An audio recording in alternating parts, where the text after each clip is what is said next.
जय हिंद फ्रेंड्स। आज मैं F4V3S प्लस फ्लैट कंट्रोलर को आर्डो पैलेट के थ्रू कॉन्फ़िगर करने के लिए जा रहा हूं। तो चलिए देखते हैं किस स्टेप से कॉन्फ़िगर किया जा सकता है।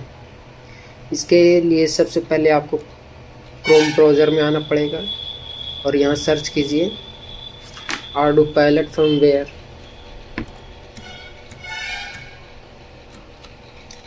आर्डो पैलेट फर्मवेयर डाउनलोड। ये आने के बाद आपको यहाँ पर क्लिक कीजिए फर्स्ट लिंक पे। उसके बाद आप यहाँ पे देख पा रहे हैं यहाँ कॉप्टर पे जाना है, लेकिन अगर आपका स्क्रीन कुछ ही स्टेप से आ रहा है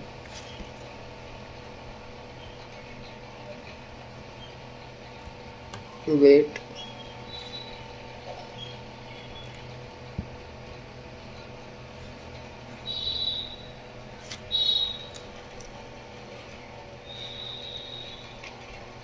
अगर आपका ये स्क्रीन इस स्टेप से आ रहा है तो आपको यहाँ डाउनलोड ऑप्शन पे आना होगा। उसके बाद फिर यहाँ फर्मवेयर पे आके और क्लिक कर देना है। तो आपका सेम ये यहाँ पे इस पेज पे खुलेगा। उसके बाद यहाँ कॉप्टर सिलेक्ट करना है। कॉप्टर सिलेक्ट करने के बाद आपको जो यहाँ पे वर्जन सिलेक्ट करना है वो लेटेस्ट होना चाहिए, 4.6.3 तो स्टेबल है हम लोग को सिलेक्ट करना है। उसके बाद फिर आपको यहाँ सिलेक्ट करना है आपका कौन सा बोर्ड है सो। तो मेरे कंडीशन में तो F4V3S प्लस फ्लैट कंट्रोलर है, लेकिन ये है सो ओमनिबस F4 प्रो को सपोर्ट करता है।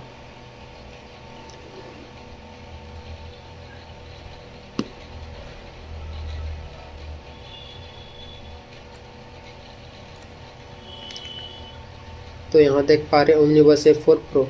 अगर आप ओमनिबस F4 BD शॉर्ट को सिलेक्ट करते हैं तो यहाँ पे आपको सिर्फ 3 UART पोर्ट मिलेगा। अगर आप 4 UART पोर्ट यूज़ करना चाहते हैं तो ओमनिबस F4 प्रो को डाउनलोड कीजिए।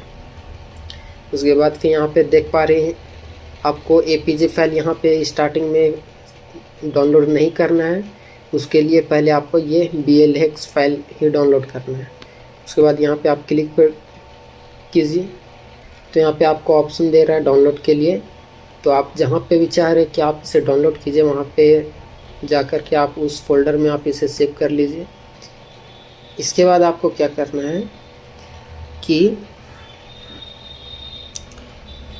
आपका बोर्ड में जितना भी पेरिफेरल डिवाइस कनेक्ट करके रखे हैं, जैसे कि कंपास हो गया, GPS हो गया, ऑप्टिकल फ्लो, वो सारे को बोर्ड से डिस्कनेक्ट कर लेना है।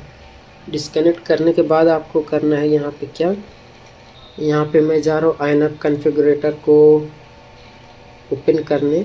अगर आपके पास बीटा फ्लैट है तो उसमें भी हो जाएगा। आपको यहाँ सिंपली DFU मोड पे जाना है।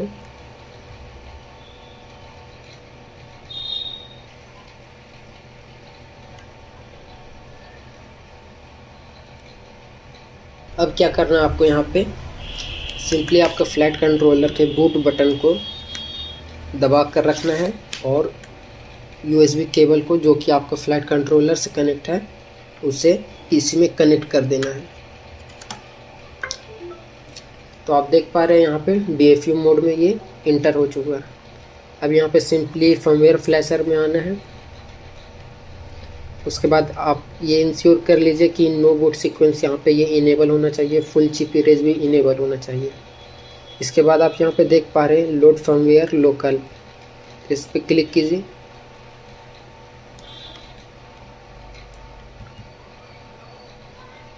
इसके बाद जो अभी हम लोग डाउनलोड किए थे .blx फाइल, इसे सिलेक्ट करना है, देन ओपन। उसके बाद यहाँ पे सिंपली फ्लैश पर क्लिक कर देना है। अगर आप पेरिफेरल डिवाइस को कनेक्ट करके रखते हैं अपना फ्लैट कंट्रोलर में तो यहाँ पे आपका यहाँ पे बार बार फेल होगा और हो सकता है तो ये DFU मोड में इंटर भी नहीं करेगा। तो उसके लिए क्या है, सबसे पहले अपना GPS हो गया, कंपास हो गया, ये जितना भी पेरिफेरल डिवाइस आप UART पोर्ट में कनेक्ट करके रखे हैं उसे आप सबसे पहले डिस्कनेक्ट कर लीजिए। उसके बाद फिर यहाँ पे आप सिंपली फ्लैश पे क्लिक कीजिएगा तो आपका यहाँ पे ये रीडिंग यहाँ पे आना स्टार्ट हो जाएगा। पहले ये इरेज करेगा, फिर वो राइट करेगा, और जब वो कंप्लीट हो जाएगा तो आपका यहाँ पे सक्सेसफुल लिख देगा। जब यहाँ पे सक्सेसफुल लिख देगा उसके बाद आपको क्या करना है, यहाँ पे से सिंपली आपको वो USB को अनप्लग करना है।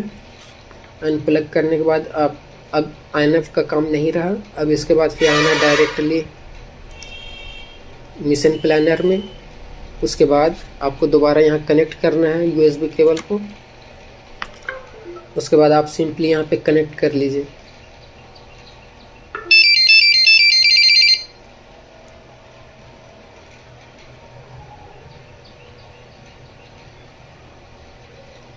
कनेक्ट करने के बाद आप यहाँ आप जैसे नॉर्मल कॉन्फ़िगर करते हैं आर्डो मिशन प्लानर में, आप उसे सिंपली उसी टाइप से अब आप अपना कॉन्फ़िगर कर सकते हैं।